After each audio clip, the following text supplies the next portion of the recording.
2024 के इलेक्शंस के चर्चे जोरों शोरों से शुरू हो गए हैं। अगर ऐसे में आपसे कोई अचानक से पूछ ले कि राज्यसभा के इलेक्शन से या लोकसभा के, तो क्या कहोगे? पता नहीं यार, या फिर क्या फर्क पड़ता है, मुझे तो एक वोट ही देना है ना। कुछ खास बढ़िया तो लगेगा नहीं है जवाब। तो पार्टी और कैंडिडेट चूज करना आपका काम है, और आज मैं इस वीडियो में आपकी मदद करूंगा ये बताकर कि इंडिया में इलेक्शन एक्चुअली काम कैसे करते हैं, और मोदी जी लोकसभा के इलेक्शन जीतने की कोशिश करने वाले हैं या राज्यसभा के।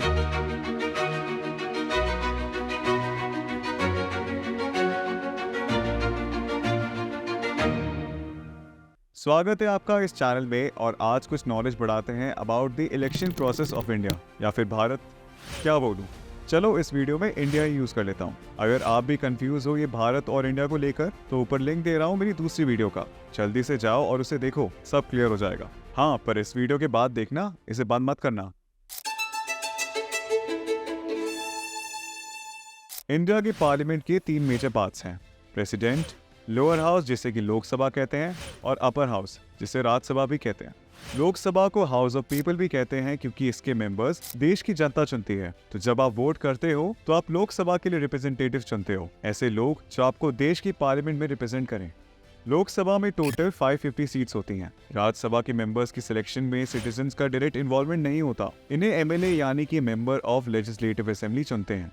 राज्यसभा में टोटल 250 सीट्स होती हैं। क्योंकि फोकस आज आपको इंडिया के इलेक्शन प्रोसेस के बारे में बताने का है, तो आज बस उसी की बात करूंगा। राज्यसभा की और डिटेल्स शेयर करने के लिए एक अलग वीडियो बनाऊंगा, तो थोड़ा इंतजार करो। इससे पहले कि आप बोलो इंतहा हो गई इंतजार की, वो वीडियो आ ही जाएगा।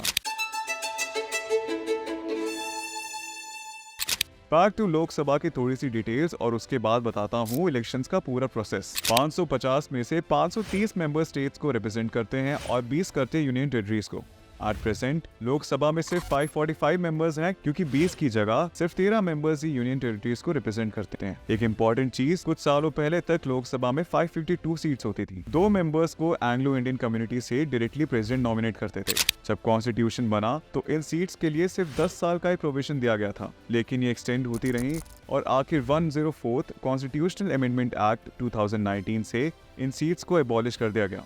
लोकसभा के मेंबर्स 5 साल के लिए इलेक्ट होते हैं, लेकिन अगर किसी कारण से 5 साल पूरे होने से पहले ही लोकसभा डिसॉल्व हो जाए तो नए सिरे से इलेक्शंस होते हैं। ये 5 साल का पीरियड सिर्फ एक ही हालत में एक्सटेंड होता है, अगर देश में इमरजेंसी डिक्लेयर हो जाए, पर तब भी मैक्सिमम 1 ईयर के लिए एक्सटेंड किया जाता है। All clear? कुछ समझ ना आया हो तो कमेंट्स में लिख देना, आई विल क्लियर इट। अब बात करते हैं इलेक्शन प्रोसेस की। इलेक्शन में सबसे इंपॉर्टेंट पार्ट प्ले करता है ECI, यानी कि इलेक्शन कमीशन ऑफ इंडिया। इसमें एक चीफ इलेक्शन कमिश्नर और 2 इलेक्शन कमिश्नर्स होते हैं, जिनको प्रेसिडेंट 6 साल के लिए अपॉइंट करते हैं।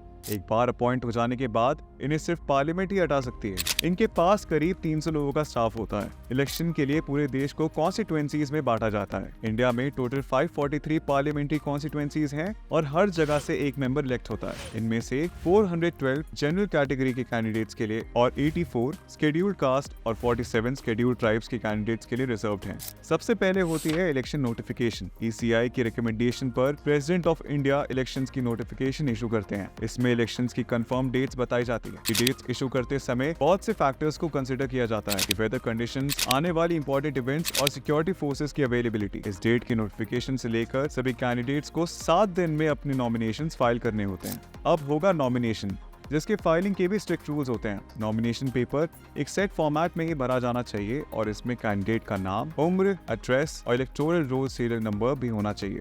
जिस कॉन्स्टिट्यूएंसी से नॉमिनेशन भरा जा रहा है, वहाँ के कम से कम 2 वोटर्स का उस कैंडिडेट को प्रपोज और सेकंड करना जरूरी है। नॉमिनेशन फॉर्म के साथ हर कैंडिडेट को एक सिक्योरिटी डिपॉजिट भी जमा करना पड़ता है। अगर किसी कैंडिडेट को उसकी कॉन्स्टिट्यूएंसी में डाले टोटल वोट्स के कम से कम 1/6 वोट भी ना मिले, तो उसका सिक्योरिटी डिपॉजिट फॉरफिट हो जाएगा, यानी उसे वापस नहीं मिलेगा। इस पर एक इंसिडेंट बताता हूँ, सुनने में फनी लगेगा, पर जिस पर बीती उसके आंसू रुक नहीं रहते। बुरा तो हुआ उसके साथ। 2019 के लोकसभा इलेक्शंस में पंजाब से एक इंडिपेंडेंट कैंडिडेट ने कॉन्टेस्ट किया। उसको सिर्फ 5 वोट ही मिले। अब आप बोलोगे कि वो पॉपुलर नहीं होगा, वो तो ऑब्वियस है, पर अनफॉर्चुनेट तो ये था कि उसकी खुद की फैमिली में 9 वोटर्स थे। पर चलो, जीत या हार कुछ तो होना तय है। अब होगा स्क्रूटिनिटी और विड्रॉल। ECI ये चेक करता है कि जितने भी नॉमिनेशन पेपर्स भरे गए हैं वो सब प्रॉपर हैं या नहीं। ECI बहुत से रीजन से नॉमिनेशन पेपर्स रिजेक्ट कर सकता है, जैसे कि कैंडिडेट्स 25 साल से छोटा हो, उसने सिक्योरिटी डिपॉजिट ना भरा हो, वो एज अ वोटर रजिस्टर्ड ना हो, एक्सेट्रा। स्क्रूटिनिटी डे के सेकंड डे तक कैंडिडेट्स अपना नॉमिनेशन विड्रॉ कर सकते हैं। अब स्टार्ट होगा इलेक्शन कैंपेन। हर कैंडिडेट अपनी कॉन्स्टिट्यूएंसी के वोटर्स को अपने लिए वोट करने के लिए कन्विंस करेंगे। हालांकि ECI ने इसके लिए कुछ अमाउंट फिक्स किया है, पर जितने स्केल पर कैंपेन होते हैं पता नहीं एक्चुअली कितनी पार्टीज लिमिट मेंटेन करती होंगी, depending upon the constituency size. सबसे बड़ी कॉन्स्टिट्यूएंसी के लिए मैक्सिमम 95 लाख तक कैंपेन में स्पेंड करने की परमिशन है। सच्चाई तो पता नहीं और ये लीगल भी है, पर अक्सर सुनने में आता है कि वोटर्स को अट्रैक्ट करने के लिए कैंडिडेट ढेरों चीजें ऑफर करते हैं। वोटिंग डेट से 48 घंटे पहले इलेक्शन कैंपेन बंद करना पड़ता है। कैंपेन के दौरान सभी पार्टीज को एक model code of conduct follow करना होता है, जैसे कोई भी ऑफिशियल मशीनरी इलेक्शन पर्पस के लिए यूज नहीं की जाएगी, रिलीजियस एस्टैब्लिशमेंट्स में प्रमोशन नहीं होगा, एटसेट्रा। फिर होता है एक्चुअल इलेक्शन। पहले से अनाउंस फिक्स डेट्स को वोटिंग होती है। जगह जगह पोलिंग बूथ सेटअप किए जाते हैं। हर बूथ पर एक प्रिसाइडिंग ऑफिसर होता है जो पोलिंग ऑफिसर्स के साथ मिलकर ये प्रोसेस कंप्लीट करवाता है। बहुत ही टाइट सिक्योरिटी में वोटिंग होती है। सीक्रेट बैलेट में सभी वोटर्स अपने फेवरेट कैंडिडेट को वोट करते हैं। पहले तो वोटिंग मैनुअल होती थी, अब टैंपर प्रूफ EVMs यानी कि इलेक्ट्रॉनिक वोटिंग मशीन्स यूज की जाती हैं। सभी की सभी मशीन्स ECI के कंट्रोल में रहती हैं। अब बारी काउंटिंग और रिजल्ट्स की। इसकी डेट भी पहले से फिक्स होती है। काउंटिंग भी ECI के कंट्रोल में ही होती है। काउंटिंग के बाद ECI रिजल्ट्स अनाउंस करती है। रिजल्ट्स अनाउंस होते ही कहीं खुशी कहीं गम दिखने को दिखता है। EVMs यानी कि इलेक्ट्रॉनिक वोटिंग मशीन्स पर भी कई बार कंट्रोवर्सीज हुई हैं। EVM से छेड़छाड़ के भी ब्लेम गेम चलते हैं, लेकिन इसके बारे में डिटेल में बताऊंगा अपनी एक अलग वीडियो में, क्योंकि इसमें तो सिर्फ इलेक्शन प्रोसेस ही कवर करना है, वरना वीडियो बहुत लंबी हो जाएगी। Do like, comment, share the video and subscribe to our channel. Bell icon press करना मत भूलना to receive notifications of our upcoming videos. जय हिंद।